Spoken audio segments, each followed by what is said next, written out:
কারণ জেনারেল ওয়াকার এই মুহূর্তে আওয়ামী লীগকে এবং ভারতকে রিপ্রেজেন্ট করে এবং ওয়াকারের পিছনে দাঁড়িয়ে আছে চুপ্পু।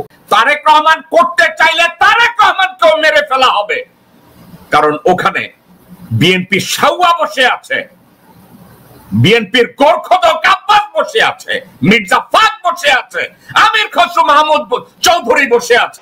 আমার বাবা কত কষ্ট করে আমার নামটা লিখছে, হয়তো আমার বাবার অনেক কষ্ট হয়েছে ওই নামটা লিখতে। আয়না ঘরের অনেক লেখা ওগুলো সব মুছে ফেলছে। স্বৈরাচার সরকার তো নাই, তাহলে তো কে মুছলে? ছোট মেয়েটা বলেছে তার বাবা আয়না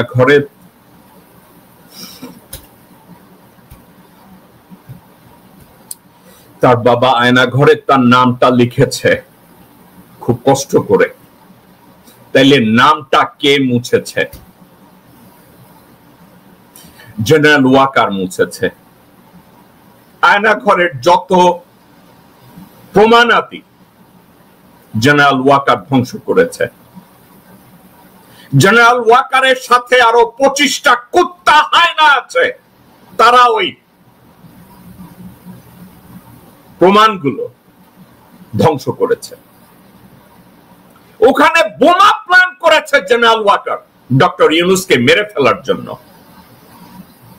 ছোট মেয়েটা জানতে চেয়েছে ওখানকার নাম কে মুছেছে?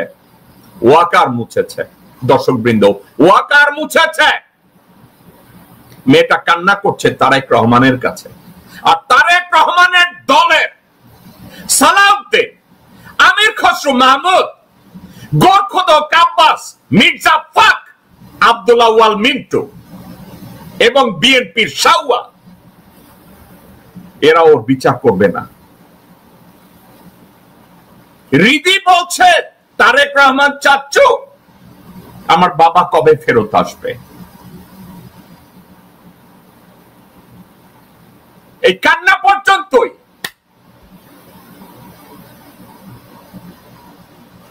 দেয়াল থেকে কে ওই মেয়েটার নাম মুছেছে? আয়না ঘরের যত প্রমাণাদি কে ধ্বংস করেছে? যেই ব্যক্তি আজকের ব্রিগেডিয়ার জেনারেল হাসান নাসিরকে পিএনজি করেছে,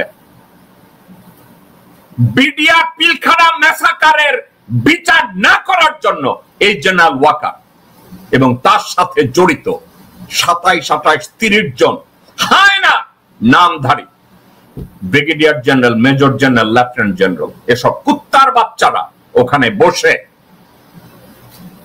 আয়না ঘরের প্রমাণাদি ধ্বংস করেছে। ওয়ালে ছোট মেয়েটার নামটা মুছে ফেলেছে। আমরা এরপরেও নির্বিকার, আমরা এরপরেও চুপচাপ। সব ঠিক আছে, আমরা সব ঠিক করে নেব। এনসিপির লোকজন রাস্তায় চিল্লায়, বিএনপি নির্বাচন চায়, জামাত ওয়াজ মাহফিল করে। আমাদের জীবনেই তো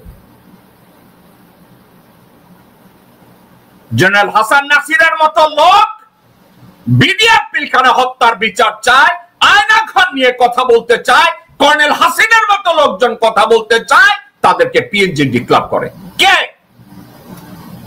আয়না ঘরের প্রমাণাদি যারা ধ্বংস করেছে, এই পিচ্চি মেয়েটার নাম যে মুছে ফেলেছে, মির্জাফর ওয়াকারুজ্জামান।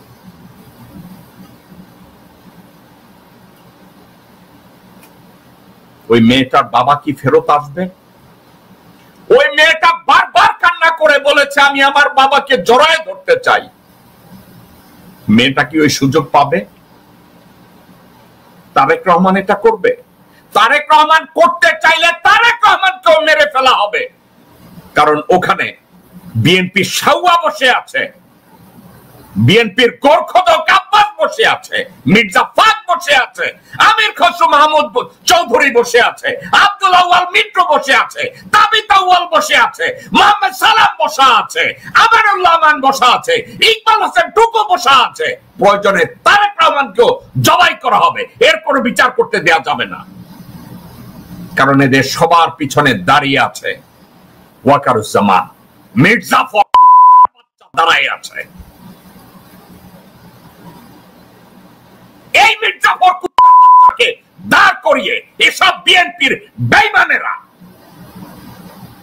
রাস্তায় স্লোগান দেয়, অভিষেক করে, রাজনীতি করে, আর আমরা সবাই জিন্দাবাদ দেই, টক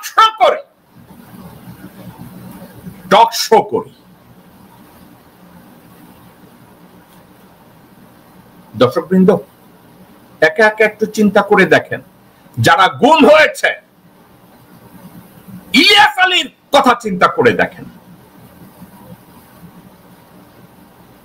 আর যারা গুম হয়ে ব্যাক করে এসছে তাদের কথাও চিন্তা করে দেখেন। আর বিডিআর পিলখানা ম্যাসাকারে যেসব বাচ্চারা তাদের বাবাকে হারিয়েছে তাদের আর্তনাদ একটু ধৈর্য ধরে শুনেন। আমরা আইন পড়েছি একমাত্র একটা কারণেই, যে আমাদের বাবার বিচার আমরা চাই এবং আমাদের বাবার বিচার করে ছাড়বো। আমি অ্যাডভোকেট সাকিব রহমান, আমি শহীদ কর্নেল কুদরত এলাহী সন্তান, আমি সহ এখানে রাকিন আহমেদ আছে, বিডিআর এর লাস্ট ডিজির ছেলে। আমরা আইন পড়েছি একমাত্র একটা কারণেই, যে আমাদের বাবার বিচার আমরা চাই এবং আমাদের বাবার বিচার করে ছাড়বো। এবং আমরা অনেক কৃতজ্ঞ যে এই ছাত্র জনতার এই আন্দোলনের পরে আমার ছাত্ররা, আমি নর্থ সাউথ বিশ্ববিদ্যালয়ে পড়ে, আমার ছাত্ররা আমাকে এসে বলতো যে স্যার আমরা তো পেয়েছি, কিন্তু আপনার জন্য আমরা সবচাইতে বেশি খুশি। এবং এই সরকার যখন কিনা তদন্ত কমিশনটা করে নাই, তারপরে বোঝা গিয়েছে যে জনগণ কতটা তার মনে প্রাণে এই বিডিআর পিলখানা হত্যাকাণ্ডকে ধারণ করে। এই কারণে আমরা আজকে অভিযোগ দায় করছি এবং আমরা আশাবাদী যে আমরা এর সঠিক বিচার পাবো। এর থেকে বেশি বিডিআর হত্যাকাণ্ড নিয়ে কোনো কমিশন করতে দেয়ার পক্ষে ছিল না জেনারেল ওয়াকারুজ্জামান। বিডিআর হত্যাকাণ্ডে যারা মারা গিয়েছে তারা বলেছে দে আর জাস্ট গন, তাদেরকে নিয়ে আমাদের আর কথা বলার দরকার নেই, যা হওয়ার হয়ে গেছে।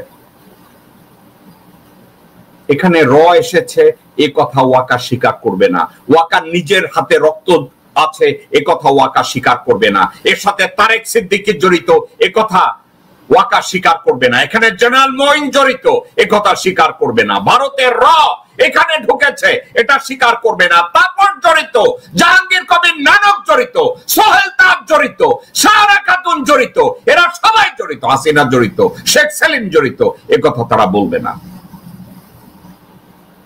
কারণ জেনারেল ওয়াকারকে তাদের বাঁচিয়ে রাখতে হবে একটা কারণে, কারণ জেনারেল ওয়াকার এই মুহূর্তে আওয়ামী লীগকে এবং ভারতকে রিপ্রেজেন্ট করে এবং ওয়াকারের পিছনে দাঁড়িয়ে আছে চুপ্পু।